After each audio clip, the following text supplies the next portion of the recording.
My sister stole my $20,000 college fund to pay for her wedding, with my parents' approval. I moved out and sued her. That was 3 months ago.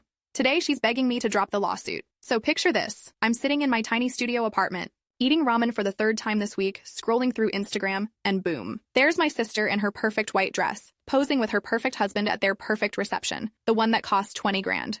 My 20 grand. Let me back up and tell you how this whole mess started. I'm 19, just finished my freshman year at community college. Been busting my butt working at Target since I was 16, saving every penny for my dream of transferring to state and getting my nursing degree. My grandma, bless her heart, left me this college fund when she passed 2 years ago. $20,000. Not a fortune, but enough to make my dreams happen without drowning in student loans like everyone else. My sister, let's call her Princess because that's basically how she's been treated her whole life, is 25 and engaged to this dude she met on Bumble 8 months ago. Real whirlwind romance type deal. Guy's got a decent job at some tech startup, drives a Tesla, the whole 9 yards. But here's the thing, they're broke. Turns out financing that Tesla and living in a downtown loft doesn't leave much room for wedding expenses. So there I was, 3 months ago, coming home from my shift at Target, still wearing my red polo and khakis, when I walk into what can only be described as a family intervention. Mom, Dad, and Princess all sitting around our kitchen table with these serious expressions. The kind you see in movies right before someone gets life-changing news. Dad clears his throat and goes, "Sweetie, we need to talk about your college fund." My stomach drops faster than a lead balloon. What about it? Princess jumps in with this rehearsed speech about how she's found her soulmate and they want to start their lives together properly. How this wedding is a once-in-a-lifetime event. How I'm young and have plenty of time to save up for college again. Besides, she says, twirling her engagement ring, you're already in college. Community college counts. I'm standing there in shock, still holding my car keys, trying to process what I'm hearing. Are you seriously asking me to give up my college fund for your wedding? Mom chimes in with her guilt-tripped voice. It's not giving up, honey. It's investing. In family. Your sister needs this money more than you do right now. More than I do? I'm getting heated now. I've been working doubles all summer to save up for state. This money is literally my future. Dad, who's usually the voice of reason, just shrugs. College will always be there. But your sister's wedding is happening in 2 months. That's when Princess drops the real bomb. Actually, we already used it. The venue required full payment up front, and we didn't want to lose our date. The room goes silent, like cemetery quiet. I'm staring at these 3 people, my own family, who just told me they stole my inheritance and spent it without even asking. You what? My voice cracks like I'm going through puberty again. We were going to tell you, Mom says, reaching for my hand. I pull away so fast you'd think she was on fire. Tell me what? That you stole from me? It's not stealing, Princess snaps. It's family helping family. God, you're so selfish. Selfish. That word hit me like a brick to the face. I've been helping pay bills since I got my first job. I drive the family grocery shopping because Mom doesn't like highway driving. I babysit my cousin's kids for free every weekend. But I'm selfish for wanting to use my own inheritance for its intended purpose. I didn't say another word, just walked upstairs, threw everything I owned into garbage bags, and loaded up my beat-up Honda Civic. Mom's crying, Dad's trying to explain how they'll help me reapply for financial aid, and Princess is texting her friends about centerpiece options. I crashed at my best friend's place for a week while I figured out my next move. Found this studio apartment that's basically a glorified closet, but it's mine. Got a second job at a local diner because Target hours weren't cutting it anymore. And yeah, I called a lawyer. Update. A lot of you are asking if I really went through with suing my own family. The answer is yes. My lawyer says I have a solid case since the money was left specifically to me with clear documentation. Some people think I'm being dramatic, but honestly, after everything that's happened, I need to know, should I feel guilty for taking legal action against my sister? The lawyer consultation was wild. This older woman, probably in her 50s, listens to my whole story without interrupting. When I'm done, she leans back in her chair and says, "Honey, this isn't even a complicated case. You have the will, you have bank records, and you have witnesses to them admitting they took the money. Turns out what they did is called conversion, basically theft of property. Even family members can't just take your stuff because they think they need it more." Who knew, right? The next few weeks were rough, really rough. My phone blew up with calls from relatives I hadn't heard from in years, all telling me I'm tearing the family apart over money. Mom sends these long text messages about how disappointed Grandma would be.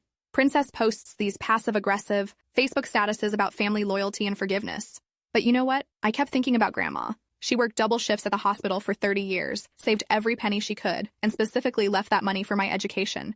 She used to tell me stories about how she never got to go to college because her family needed her to work. She didn't want that for me. The wedding happened while the lawsuit was pending. I saw the pictures on social media, fancy venue, designer dress, open bar, the works. Everything I paid for, according to my lawyer. Princess looked happy, I'll give her that. But every smile in those photos felt like a knife in my chest. Work became my escape. Between Target and the diner, I was pulling 60-hour weeks. My manager at Target, this cool lady named Janet, noticed I was struggling and helped me apply for a hardship scholarship at the community college. Didn't cover everything, but it helped. The hardest part wasn't the money, though. It was losing my family. Dad stopped answering my calls. Mom would send these birthday cards with generic messages like she was writing to a distant relative. Princess I blocked me on everything after I refused to drop the lawsuit.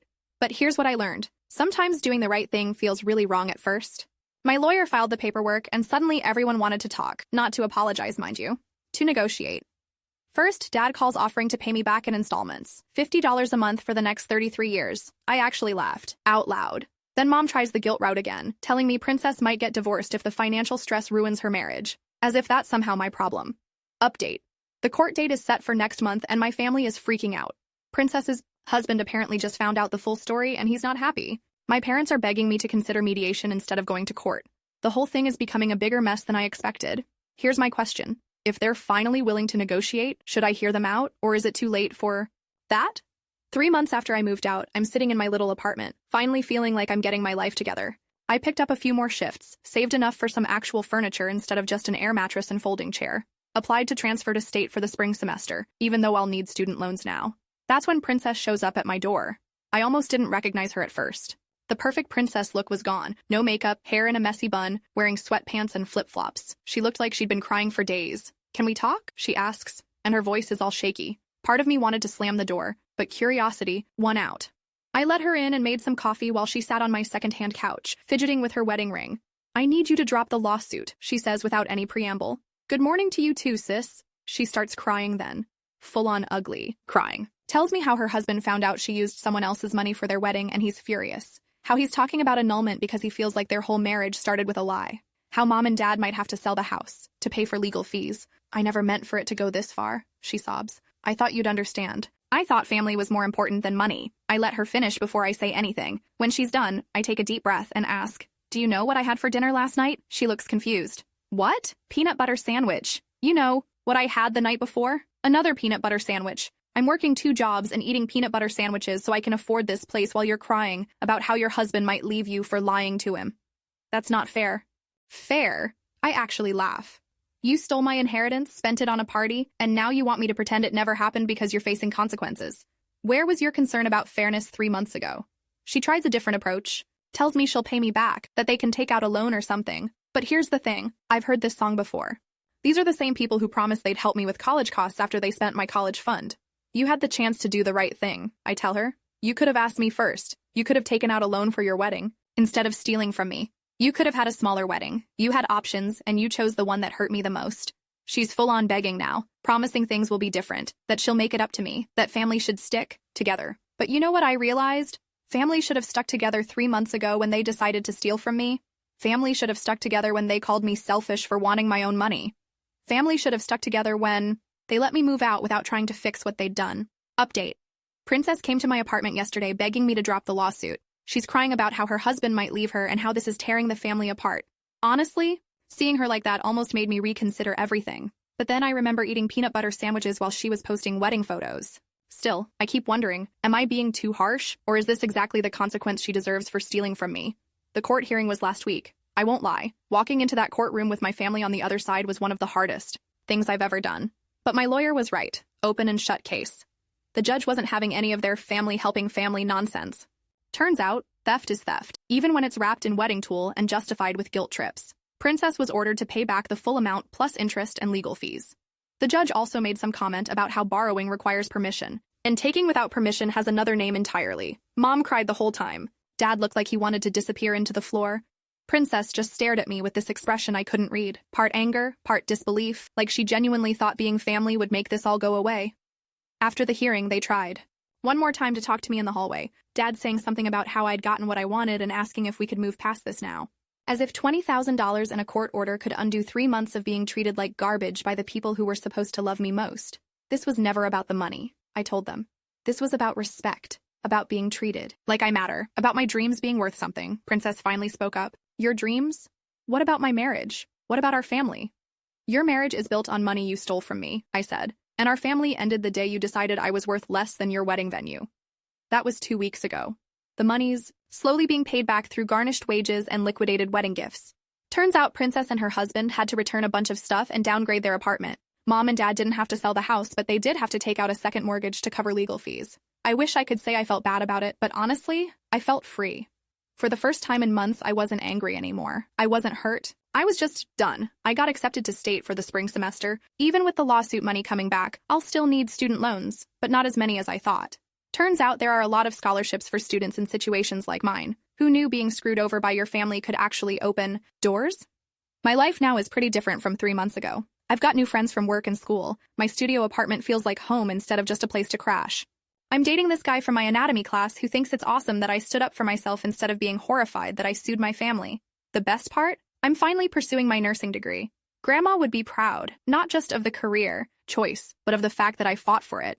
She always told me that sometimes you have to stand up for yourself, even when it's hard. Especially when it's hard. Do I miss my family?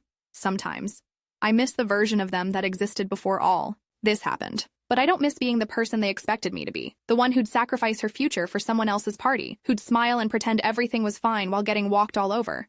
Princess sent me a text last week, just said, "I'm sorry." I read it, thought about responding, then deleted it. Some apologies come too late and some bridges can't be rebuilt once they're burned.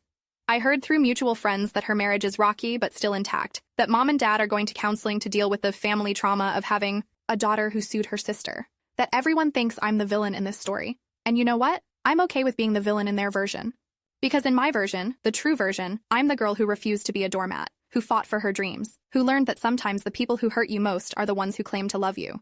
I'm 20 now, halfway through my nursing program, working 1 job instead of 2, and actually able to afford groceries that aren't peanut butter sandwiches. I've got friends who celebrate my victories instead of stealing from me, professors who encourage my ambitions instead of calling me selfish, and a future that belongs entirely to me. Sometimes people ask if I regret suing my family. If I think the money was worth losing them. But here's the thing they don't understand. I didn't lose family when I filed that lawsuit. I lost people who were willing to sacrifice my future for their convenience. And honestly, good riddance. My real family is the grandmother who worked double shifts to leave me that money, the friends who helped me when I had nowhere to go, the professors who believed in me when my parents didn't, the guy who thinks I'm amazing for standing up for myself instead of weak for needing to. Family isn't just about sharing DNA. It's about supporting each other's dreams, not stealing them. It's about celebrating each other's success, not sabotaging it. It's about love that lifts you up, not love that demands you sacrifice everything for someone else's happiness. And by that definition, I've got more real family now than I ever did living in that house where my dreams were worth less than wedding decorations. The money's almost fully paid back now. In a few months, I'll be debt-free and on track to graduate nursing school. I'll probably move to a nicer apartment, maybe get a cat, definitely stop eating so much ramen. But the best part isn't the money coming back or the education I'm finally getting. It's knowing that I stood up for myself when it mattered most. That I didn't let anyone, not even family, convince me I was worth less than I knew I was. And honestly, that's worth way more than $20,000.